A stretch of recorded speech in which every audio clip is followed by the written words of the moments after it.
Chers téléspectateurs, bonjour à tous. Je suis Bassam et voici le professeur Wang.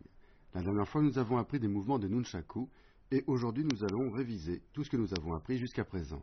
N'est-ce pas, professeur? Exact. Alors, commençons. Tout d'abord, regardons le professeur exécuter l'enchaînement de tous les mouvements que nous avons déjà appris.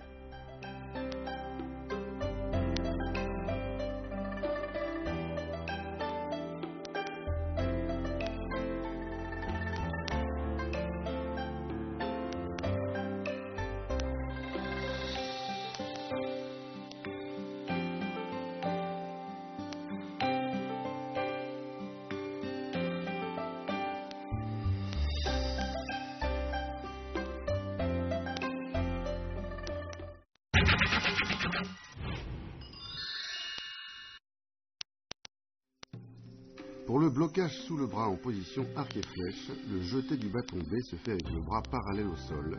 La force est dirigée vers l'extrémité du bâton. Pour les moulinets, la rotation du bâton a pour centre le poignet. Les mouvements doivent s'enchaîner et se faire d'une seule traite.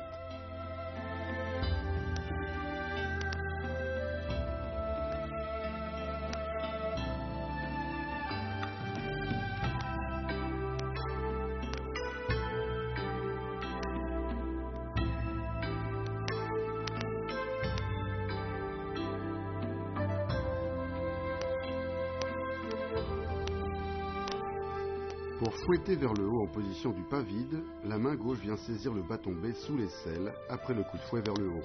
Le mouvement des mains et le déplacement des pieds doivent être synchronisés. Pour la frappe vers le bas en position arc et flèche, frappez avec force. Le corps se tourne légèrement vers la gauche afin de mieux enchaîner le mouvement suivant. En position arc et flèche, tendez bien la jambe arrière. Pour fouetter vers le haut en position arc et flèche, pensez bien à synchroniser toutes les parties du corps. Blocage sous le bras en position arc et flèche.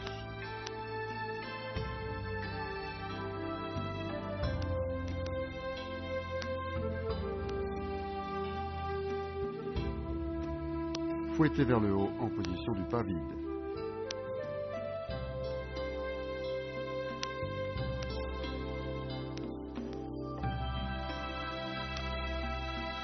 Frappe vers le bas en position arc et flèche.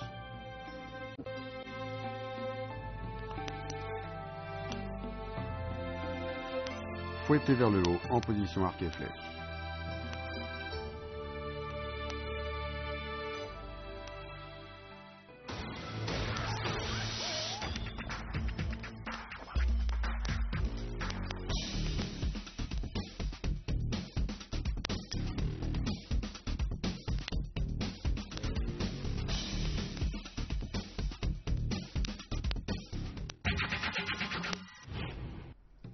Pour sursaut et frappe oblique, le pied droit fait un bond vers l'avant pendant que la main droite fait une rotation au-dessus de la tête avec le bâton B et vient ensuite frapper obliquement en bas à gauche.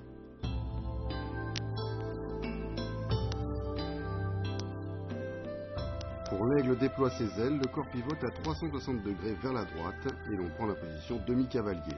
Avec la rotation du corps et des hanches, les deux bras s'écartent devant soi, la force est dirigée jusqu'à l'extrémité du bâton B.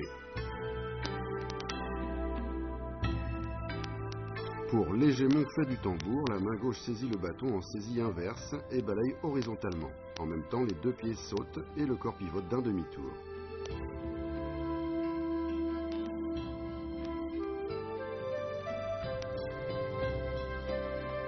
Pour cacher l'épée, la main gauche balaye vers la gauche et amène le nunchaku dans le dos, où la main droite vient le saisir en saisie droite.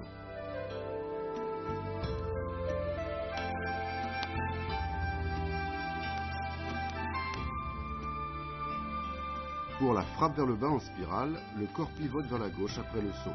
La main vient frapper en bas à gauche en suivant le mouvement du corps.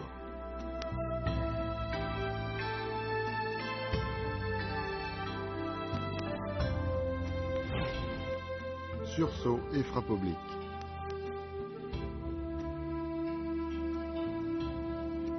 L'aigle déploie ses ailes.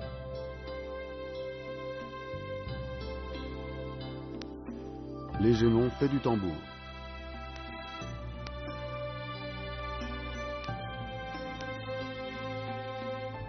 Cacher l'épée.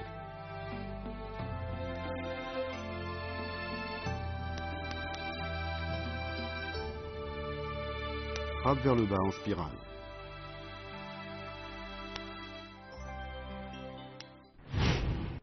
Restez avec nous, nous allons bientôt continuer nos révisions. Professeur, pourquoi la pratique des traolus est-elle importante?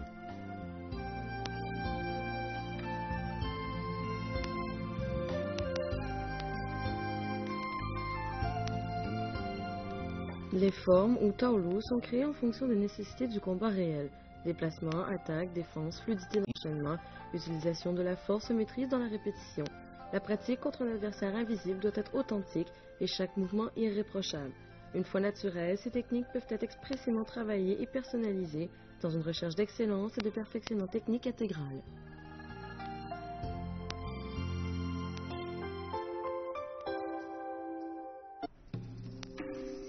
Pour la poussée du nunchaku en position arc et flèche, la main gauche saisit le bâton, on se retourne et pousse le nunchaku des deux mains vers le bas.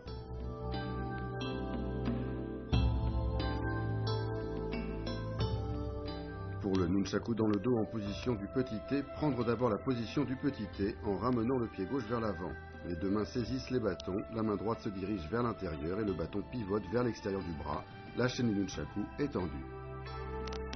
Pour Suchin porte son épée dans le dos, on avance le pied gauche en position arc et flèche. En même temps, la main gauche saisit le bâton B sous l'aisselle et fouette vers le haut en se plaçant au-dessus de l'épaule gauche. La main droite saisit le bâton A sous l'aisselle gauche et on refait le même mouvement de l'autre côté avec vitesse et précision.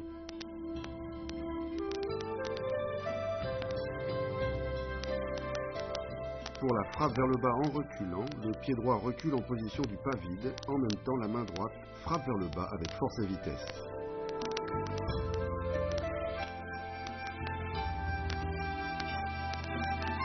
Pour la pression gauche-droite, la main droite récupère les deux bâtons en double saisie droite. On avance le pied gauche en position arc et flèche et la main droite vient frapper obliquement vers le bas à gauche. La force vient des hanches et est dirigée jusqu'à la base des bâtons avec laquelle on frappe.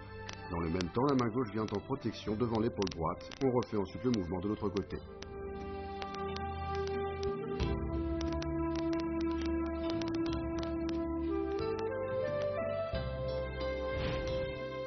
Poussée du nunchaku en position arc et flèche.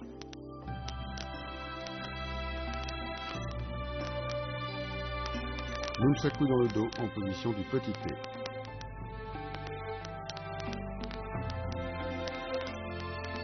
Suchin porte son épée dans le dos.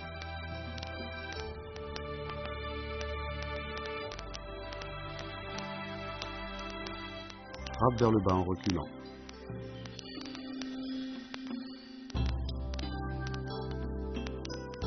Pression gauche-droite.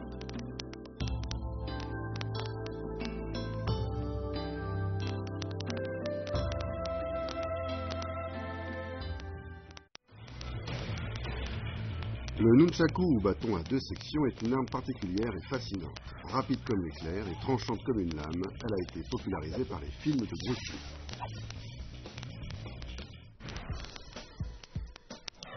Bassam Hayati est tunisien. C'est un grand amateur d'arts martiaux chinois et il a toujours rêvé d'apprendre le nunchaku.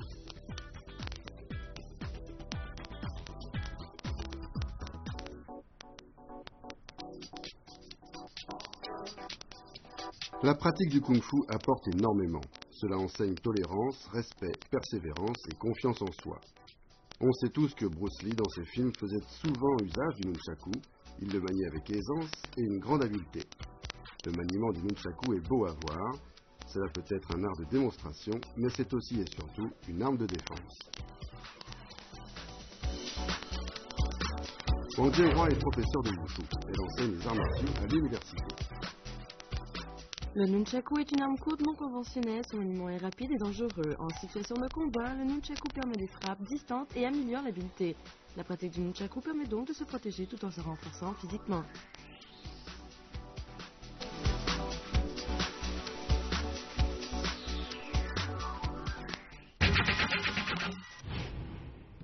Pour les moulinets et blocages sous le bras, lors des moulinets latéraux alternés, le mouvement du bâton B décrit un 8 horizontal devant soi.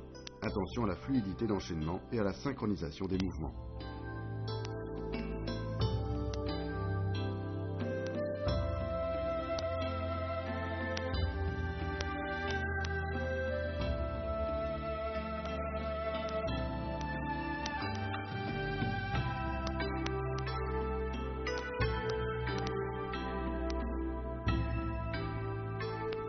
Pour le serpent d'or s'enroule autour de la tête, la main effectue une rotation à plat d'un tour au-dessus de la tête. La rotation du corps doit être rapide et énergique. En amenant le nunchaku autour du cou, l'inertie du mouvement place le bâton B sur l'épaule droite, où la main gauche vient le saisir.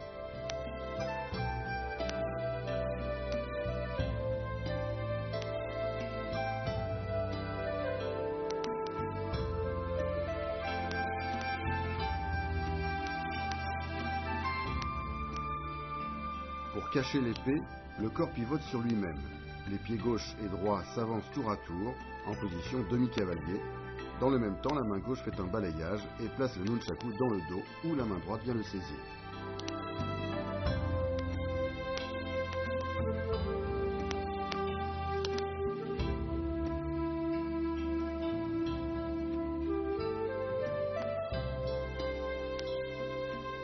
Pour sortir l'épée, la main droite fait une rotation à plat au-dessus de la tête, suivie d'une frappe vers le bas à gauche au niveau de la taille.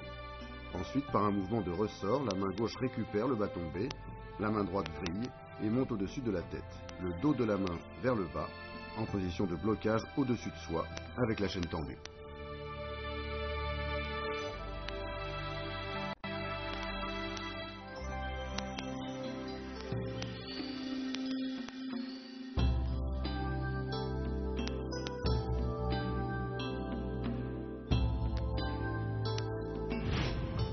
Moulinet et blocage sous le bras.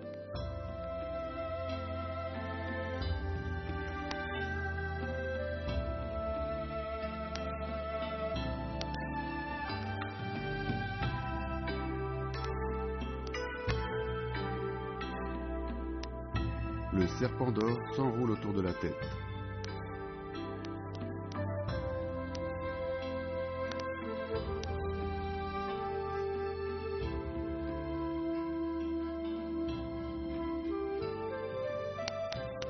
Cacher l'épée.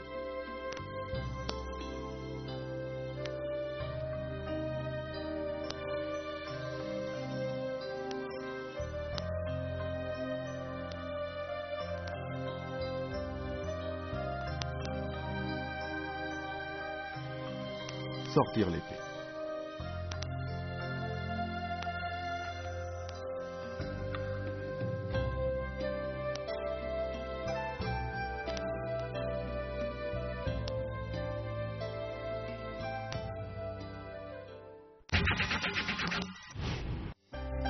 Regardons à nouveau le professeur effectuer l'enchaînement de tous les mouvements.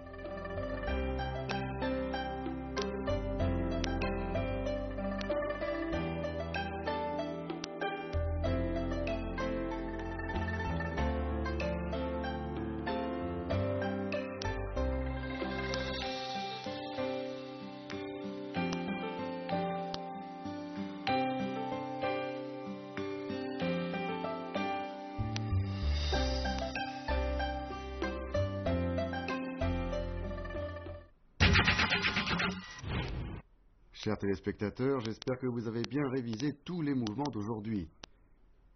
Professeur, la prochaine fois nous apprendrons d'autres mouvements ? Oui. Je suis impatient d'y être. Chers amis, à la prochaine fois. Au revoir.